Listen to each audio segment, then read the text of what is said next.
नमस्कार, मैं हूं संजीव कुमार और आप देख रहे हैं वेब समाचार। पूरे झारखंड में पंचायत चुनाव की सरगर्मी जैसी समाप्त हुई, नगर निगम नगर परिषद चुनाव को लेकर निर्वाचन आयोग एक्टिव हो चुके हैं। आपको बता दें कि पूरे झारखंड में 14 जिले ऐसे हैं जहां पे पार्षदों का कार्यकाल 2020 में ही समाप्त हो चुका है और कई ऐसे जिले हैं जहां पे पार्षदों का कार्यकाल 2023 में समाप्त होगा। इसके अलावा कई 4 से 5 नगर निगम माफ़ कीजिएगा नगर परिषद और नगर पंचायत क्षेत्र है जहां पे प्रथम बार चुनाव होना है। निर्वाचन आयोग का कहना है कि तीनों का चुनाव अलग अलग कराया जाए या साथ में कराया जाए। हालांकि जो संकेत आ रहे हैं, बरसात के बाद यानी फेस्टिवल के बाद कभी भी आदर्श आचार संहिता लागू हो सकता है और चुनाव हो सकता है। लेकिन हम लोग कई पार्षदों के पास गए जिनका कार्यकाल 2023 में समाप्त हो रहा है। उनका कहना है कि जिनका कार्यकाल 2020 में समाप्त हुआ है उनके ही कार्यकाल को जो बोर्ड भंग हो चुका है, अब वहाँ पे बोर्ड के द्वारा ही बोर्ड भंग होने के बाद निगम के द्वारा ही वहाँ पे कार्य किया जा रहा है, तो उनके कार्यकाल को ही जो है बढ़ा दिया जाए। तो हालांकि कई पार्षद ऐसे भी हैं जिनका कहना है कि मैं चुनाव के लिए तैयार हूँ, सरकार जब भी चुनाव करा ले। निर्वाचन आयोग के पास अधिकार है कि वो 6 महीने पहले या 6 महीने बाद चुनाव करा सकता है। तो बता दें कि अभी हम आए हुए हैं धनबाद जिला में चिरकुंडा नगर परिषद क्षेत्र पड़ता है और चिरकुंडा नगर परिषद का स्थापना जो है 2008 में हुआ था।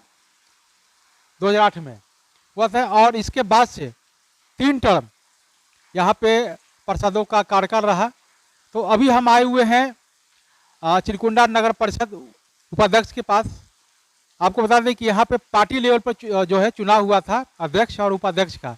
पार्षदों का जो है जनता के द्वारा चुना गया और अध्यक्ष और उपाध्यक्ष का जो चयन है वो पार्टी लेवल पे हुआ था।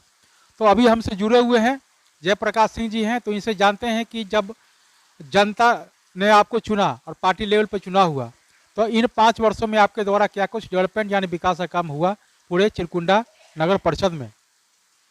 कितने लोगों को प्रधानमंत्री आवास योजना, शौचालय, राशन कार्ड, पेंशन, सड़क, नली गली सहित तालाब पार्क बनवाने का काम किए? ऐतिहासिक काम कौन सा हुआ?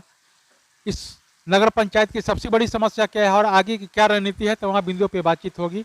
इसके अलावा कुछ पॉलिटिकल सवाल जवाब किया जाएगा, मानदेय को लेकर, होल्डिंग टैक्स को लेकर, चुनाव को लेकर, मुख्यमंत्री कार्यशैली योजना को लेकर और कुछ पार्षदों के द्वारा आप पे आरोप लगाया गया है उसके बारे में भी सवाल जवाब करेंगे। पहले तो आपको जयप्रकाश जी वेब समाचार में आपको बहुत बहुत स्वागत करते हैं। धन्यवाद। अच्छा, ये बताइए कि आप पार्टी लेवल पे चुनाव हुआ और जनता ने आपको वोट किया, तो इन 5 वर्षों में अब तक क्या कुछ डेवलपमेंट यानी विकास का काम हुआ? देखिए, विकास का काम बहुत हुआ है और इस विकास में विनाश भी आया। हमारे कार्यकाल में ही कोविड महामारी आई। 2 साल कोई भी काम हम नहीं कर पाए, लेकिन तब भी जो समय बचा उस समय में तकनीकी अधिकारियों की कमी, प्रशासनिक अधिकारियों का हेरफेर, हमारे यहाँ ईओ का नहीं रहना, असमय किसी का ट्रांसफ़र कर देना, इन सभी बातों को भी विराम देते हुए हम लोगों ने बहुत सारा काम किया है। और हमारे यहाँ जिस घर में पानी की व्यवस्था नहीं थी, उस चिरकुंडा नगर परिषद के 90% आबादी को हमने पानी पहुँचाने का काम किया है। साथ में हमारे यहाँ जो मॉडल नगर भवन है, टाउन भवन है, ऐसा टाउन भवन आप बहुत सारे म्यूनसिपैलिटी में देखिएगा कि अभी बनना भी शुभारंभ नहीं हुआ है। ये मॉडल है। हमारे यहाँ विवाह भवन है, हमारे यहाँ वार्ड विकास केंद्र हैं जहाँ पर पार्षद बैठकर अपनी गतिविधियाँ का संचालन करते हैं, जनता की समस्याओं को सुनते हैं। उसके साथ साथ रोड, गली, नली, देखिए ये आज़ादी के पहले भी बना था, शेरशाह सूरी बनाए थे, आज़ादी के बाद भी बना। जैसे जैसे जनसंख्या बढ़ती गई, जैसे जैसे शहर बनता गया, गांव बसता गया, वैसे वैसे इस तरह का इंफ्रा का विकास होते गया। हमने अपने कार्यकाल में चिरकुंडा नगर परिषद का जो भी क्षेत्र रहा है, उस क्षेत्र सभी क्षेत्रों में 21 वार्ड रहे हैं। हमारे एक वार्ड काउंसिलर का असमय देहांत हो गया, 1 नंबर वार्ड के काउंसिलर का, लेकिन तब भी हम लोगों ने किसी को छोड़ा नहीं। यह चूँकि बंगाल का बॉर्डर है, यहाँ मिक्सचर मतलब है, कुछ भोजपुरी समाज के लोग हैं, बंग भाषी समाज के लोग हैं, मध्य प्रदेश के लोग हैं, उत्तर प्रदेश के लोग हैं, कोयलरी एरिया है, एक कुमारदुबी चिरकुंडा मजदूर बेल्ट रहा है। चिरकुंडा जो नगर परिषद का क्षेत्र है, चिरकुंडा पहले खाद्य आपूर्ति का एक बहुत बड़ा सेंटर रहा है, बहुत बड़ा मार्केटिंग केंद्र रहा है। हमने सभी समाजों को लेकर जहां जहां से बोर्ड की बैठक में प्रस्ताव आया, काउंसिलर जो है प्रस्ताव दिए और समाज के गणमान्य लोग भी जो समाज में प्रस्ताव दिए, उनको हम लोगों ने संज्ञान में लेकर उनके कामों को करने का पूरा प्रयास किया है। ये कि तो अब तक कितने लोगों को अगर देखा जाए तो प्रधानमंत्री आवास योजना, शौचालय, राशन कार्ड और पेंशन बनवाने का काम की? देखिए 15 और 16 के समय 15 और 16 में यह प्रधानमंत्री आवास बनना प्रारंभ हुआ, लेकिन अभी तक चिरकुंडा नगर परिषद में 1116 व्यक्ति को आवास हम लोगों ने बनाया है। उसके साथ यह जो अपना जहां आप बैठे हैं हमारे आवास पर, ये वार्ड नंबर 14 है, वार्ड 14, वार्ड 15, वार्ड 13, यह जो है टाटा और राज्य सरकार की एक इकाई थी केएमसीएल, उसका मजदूर एरिया है। तो मजदूर एरिया में शौचालय सभी के पास था, आवास सभी के पास था। वो मजदूर का क्वार्टर है, वो रहते थे, इसमें किसी का अपना जमीन नहीं था, इसके कारण यहाँ आवास नहीं बना। वार्ड 13 में जब आप जाएंगे वहाँ भी यही स्थिति। वार्ड 13 में एक पार्ट है बाघाकुरी ग्राम, ऐसे बहुत सारा यहाँ ग्राम बसा हुआ है जो चिरागी गांव है लेकिन गैर आबाद खाते की जमीन है। अब गैर आबाद खाते की जमीन होने के कारण राज्य सरकार उस जमीन की अनुमति नहीं देती है कि आप इस पर उनको आवास आवंटित कर दीजिए, प्रधानमंत्री आवास बना दीजिए या कोई भी आवास उनको दे दिया जाए। हम उनसे होल्डिंग लेते हैं, हम उनको इंफ्रा दिए हैं, जलापूर्ति दिए हैं, बिजली विभाग उनको बिजली की व्यवस्था करता है, हम उनके लिए पथ बनाते हैं, हम पानी पहुंचाते हैं, सारी व्यवस्था है। लेकिन बार बार जब वीसी होता है राज्य सरकार से तो हम लोग एक मुद्दा जरूर उठाते हैं जब हमको अवसर मिलता है, और काउंसिलरगण भी बोर्ड की बैठक में मुद्दा उठाते हैं कि आप भाई राज्य सरकार का जो जमीन है जिस पर लोग बरसों से बैठे हुए हैं, मंदिर बना हुआ है, मस्जिद बना हुआ है, विद्यालय बना हुआ है, उनको पानी की व्यवस्था है, वो अपने आवास बनाकर रहते हैं, शौचालय का व्यवस्था है, लेकिन आप उनको आवास नहीं बना सकते हैं। इसके कारण चिरकुंडा ही नहीं, ये coal bearing area, Dhanbad municipality भी होगा, ऐसा बहुत सारा कोयलरी क्षेत्र है जहां गैर आबाद भूमि जमीन है, वैसे जगह पर हम लोग आवास नहीं दे पा रहे हैं। और अभी जिनको आवास नहीं दे पाए हैं उनसे हम क्षमा प्रार्थी कर लेते हैं कि भाई इस कारणों से आपको आवास नहीं मिल पा रहा है। लेकिन अभी तक 1160 व्यक्ति को हमने आवास दिया है चिरकुंडा नगर परिषद की तरफ से। और आप जाइएगा तो जो 19 नंबर वार्ड है, 20 नंबर वार्ड है, अभिषेक दास काउंसिलर हैं, दलित वर्ग से आते हैं, प्रदीप गोराई है, पिछड़ा वर्ग से आते हैं, उनके ऊपर आइएगा सुनीता देवी है, पिछड़ा वर्ग से आती है, चंद्रवंशी जी हैं, ये पिछड़ा वर्ग से आते हैं। ऐसे सारे लोगों के लिए सारे क्षेत्रों में हम लोगों ने आपको, अभिया राखा जी हैं, महिला पार्षद हैं, अनुसूचित जाति वर्ग से आती है, ऐसे सारे क्षेत्रों में हम लोगों ने आवास दिया है। जिनके पास भी जमीन था, जमीन की कागजात थी, उन सभी लोगों को हम लोगों ने आवास देने का काम किया है। और बहुत सारे लोगों का जिनको आवास नहीं मिल पाया उनका प्रस्तावना में है, डीपीआर अप्रूवल के लिए गया है, हम प्रयास करेंगे कि आवास मिल जाए। ऐसे भी सामान्य लोग, उनके लिए भी जो आवास थोड़ा सा गरीबी रेखा से ऊपर हैं, कमाते हैं, खाते हैं, अच्छे परिवार के हैं, उनका रहने का आवास अगर नहीं है, भाड़ा के मकान में रहते हैं, तो उनके लिए भी अर्बन एरिया में हम लोग 3rd वर्टिकल अपार्टमेंट बनाकर देने का प्रावधान है। चिरकुंडा नगर परिषद के कार्यपालक पदाधिकारी, अनेकों बार बोर्ड में प्रस्ताव आया, हम लोगों ने उपायुक्त धनबाद, अंचल अधिकारी अज्ञारकुंड, एसी धनबाद से पत्राचार किए हैं कि भाई आप जमीन सरकारी है, आप आवंटित कर दीजिए, हम लोग 3rd वर्टिकल में उनको आवास दे देंगे अपार्टमेंट बनाकर। तो शौचालय और पेंशन राशन कार्ड कितना बना होगा?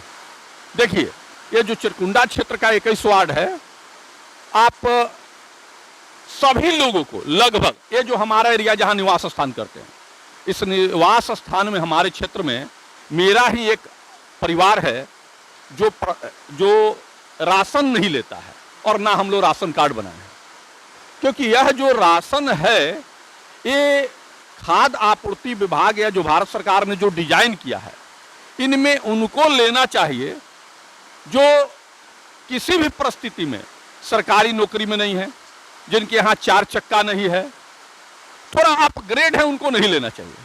हम चिरकुंडा नगर परिषद के उपाध्यक्ष हैं, हमारे बड़े भाई साहब पोस्ट ऑफिस में पहले सर्विस करते थे, तो हम लोगों ने इस हिसाब से वो राशन नहीं लिया। लेकिन चिरकुंडा नगर परिषद की जितनी जनता है, लगभग लोग, लगभग हम मानेंगे कि लगभग, अब मान कर चलिए कि 90 और 100 का आंकड़ा है, ये सारे लोगों को राशन मिलता है और सभी का राशन कार्ड है। और जो कोविड के समय प्रधानमंत्री जी ने गरीब अन्न कल्याण योजना चालू किया, इनका भी सभी को लाभ मिला है।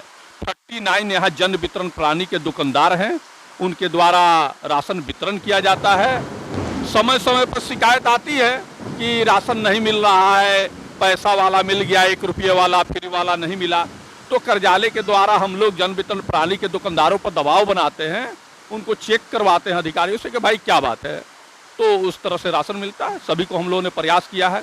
और जिनका विधवा पेंशन या वृद्धा पेंशन या विकलांग पेंशन है, ऐसे लोगों के लिए भी हम लोगों ने समय समय पर, अब थोड़ा क्या हो गया कि हमारे यहाँ ये विधवा वृद्धा और विकलांग पेंशन का कोड नहीं है, ये अंचल अधिकारी के यहाँ कोड है। अब कोड उनके यहाँ रहने के कारण हमारा ईओ अलग और अंचल अधिकारी इस कार्य को करते हैं, तो पत्राचार में विलम्ब होता है और इस कारण से थोड़ा विलम्ब हुआ है। लेकिन हम लोगों ने प्रयास करके लगभग लोगों को, और अभी भी 600 कुछ आवेदन अंचल कार्यालय में चिरकुंडा नगर परिषद का पेंडिंग था, जिसका मतलब तेज गति से अभी पता चला है कि समाधान हो रहा है। हम लोगों ने पेंशन देने का प्रयास किया है।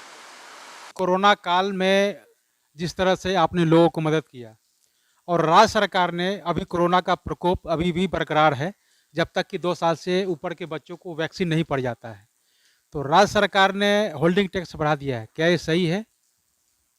देखिए, ये जनता को ठगने वाली काम है। जनता से होल्डिंग बढ़ा कर लेना ये एकदम ठगने का काम है, ठगने का डिजाइन है। आप जीरो होल्डिंग की व्यवस्था इनको करनी चाहिए थी। आपको होल्डिंग नंबर दीजिए ये, और 2 साल का ये जो कोरोना का समय रहा है और उस समय मार्केट डाउन हुआ है, जो भी लोग व्यापार करते थे सारे लोग प्रभावित हुए हैं। ट्रेन बंद हुई है, बस बंद हुआ है, ट्रांसपोर्टिंग बंद हुआ है। जिनका मवेशी के काम था, दूध का व्यापार था, उनके मवेशी को भोजन नहीं मिला, मवेशी का देहांत हो चुका है। जो छोटे लोग थे, जो इनका कारोबार बहुत ही अल्प मात्रा में था, 1000, 10,000, 5,000 के व्यापारी थे, सब्जी बेचते थे, गुपचुप बेचते थे, ठेला चलाते थे, वैसे लोगों का काम बंद हुआ है। इनको राज्य सरकार के द्वारा जीरो होल्डिंग करके इनसे 2 साल का होल्डिंग का पैसा नहीं लेना चाहिए। और अभी भी इसका प्रकोप है। देखिए, अभी जो हम लोग प्रधानमंत्री अन्न योजना दे रहे हैं, ये भारत सरकार का प्रोजेक्ट है, नरेंद्र मोदी जी ने दिया है, राज्य सरकार ने कुछ नहीं भेजा। कोरोना के समय जो वैक्सीन आया वो भी भारत सरकार, नरेंद्र मोदी जी ने भेजा। राज्य सरकार ने क्या भेजा? राज्य सरकार ने मतलब जो खिचड़ी भी बटा, वो खिचड़ी आप समझिए तो उस समय बिना तेल और नमक का बटा। इतनी पतली खिचड़ी बनती थी, हम तो खुद देखते थे। और इसलिए मेरे परिवार के लोगों ने कहा कि नहीं नहीं, खिचड़ी आप मत बांटिए, आप इस तरह के ये खिचड़ी खिलाना ये महापाप है। और खिचड़ी उस समय का जो बढ़ता था वो पानी से भी बदतर था। इसलिए राज्य सरकार ने कुछ नहीं किया, राज्य सरकार ने केवल ठगा है। जो 15वां बित आया, 14वां बित आया, 13वां बित आया, जिन म्युनिसिपैलिटी में आया, पंचायतों में जो पैसा आया, ये पैसा तो भारत सरकार का पैसा है। राज्य सरकार ने बहुत ही अल्प मत में राशि आवंटित करती है। नागरिक सुरक्षा मद में, आपको सड़क परिवहन मद में, ऐसे बहुत कम राशि उपलब्ध होता है। प्रधानमंत्री आवास ये भारत सरकार का फंड है, सीधा सीधी। इसलिए मतलब राज्य सरकार का जो डिजाइन है वो दुखद रहा है और बहुत ही दुखद रहा है। ये बताइए कि जिस तरह से जनता के प्रतिनिधि आप भी हैं, जनता के प्रतिनिधि एमपी एमएलए भी है और भारत का संविधान भी एक ही है, तो एमपी एमएलए को, मंत्री को कई तरह की सुविधाएं दी जाती हैं मानदेय के अलावा, चाहे वो पेंशन हो, रहने का हो, स्टाफ का खर्चा हो, या जो सुविधा मिलता है।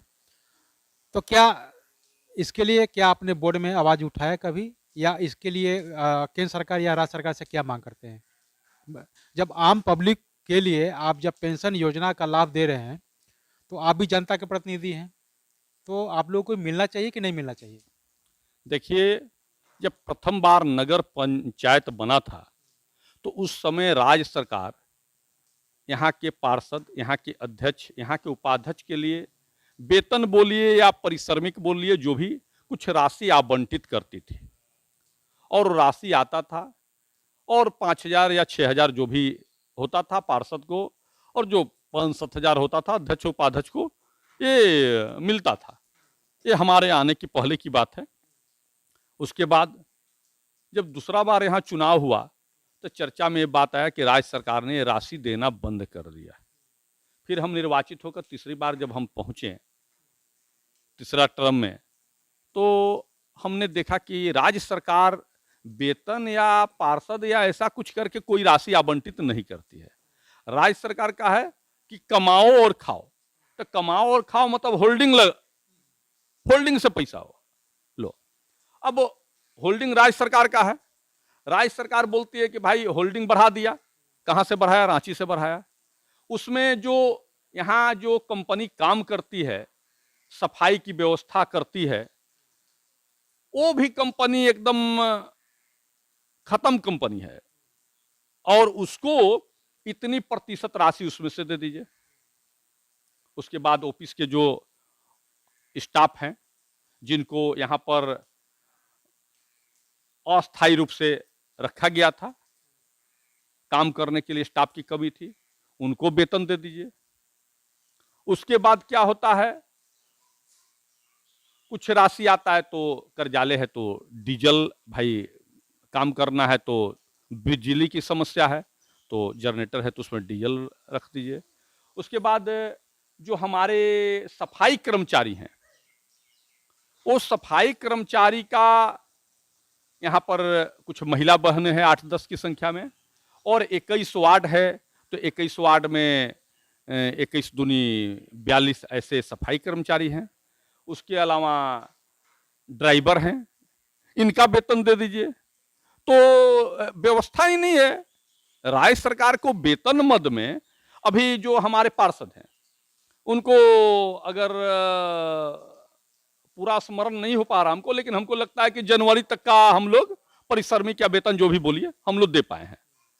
और अभी देखिए अब चल रहा है मतलब चुनाव का, अब लगता नहीं है कि हम लोग पूरा वेतन भी इनको दे पाएंगे।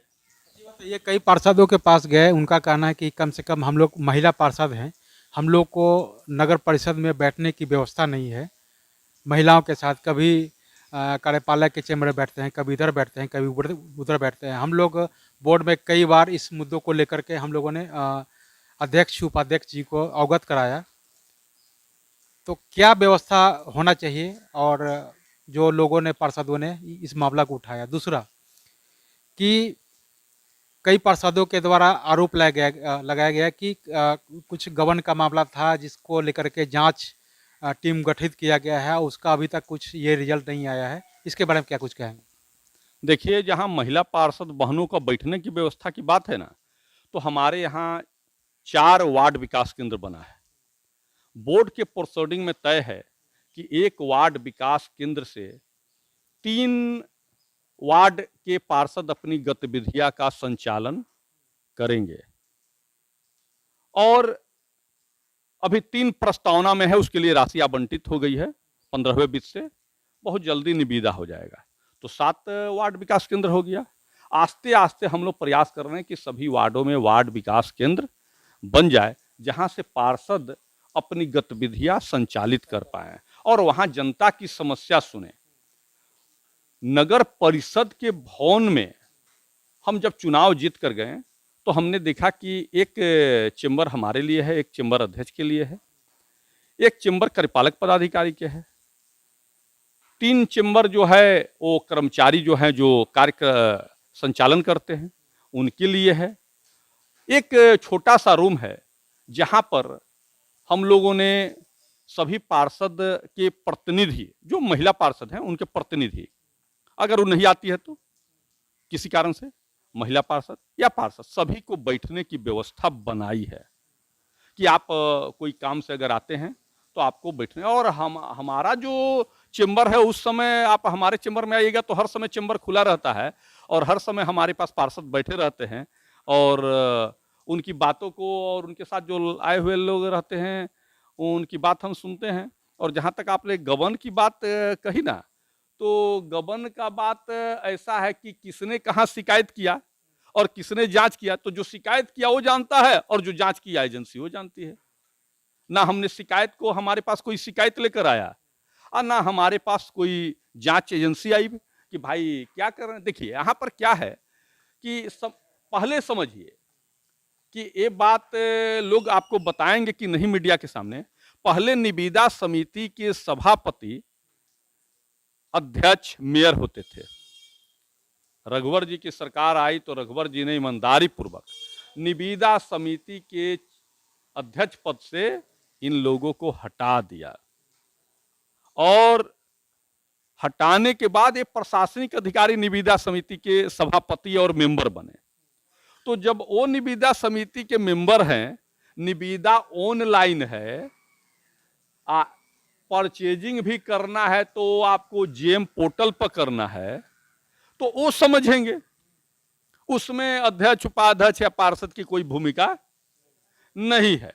अब हम लोग थोड़ा सा कहते हैं कि जो स्थानीय लोग हैं, स्थानीय संवेदक हैं या स्थानीय कोई बेरोजगार है, अगर कोई काम आता है तो उनको वो मिले, ऐसा हम लोग बात हर समय कहते हैं कि भाई यही ना है लोकल टू वोकल।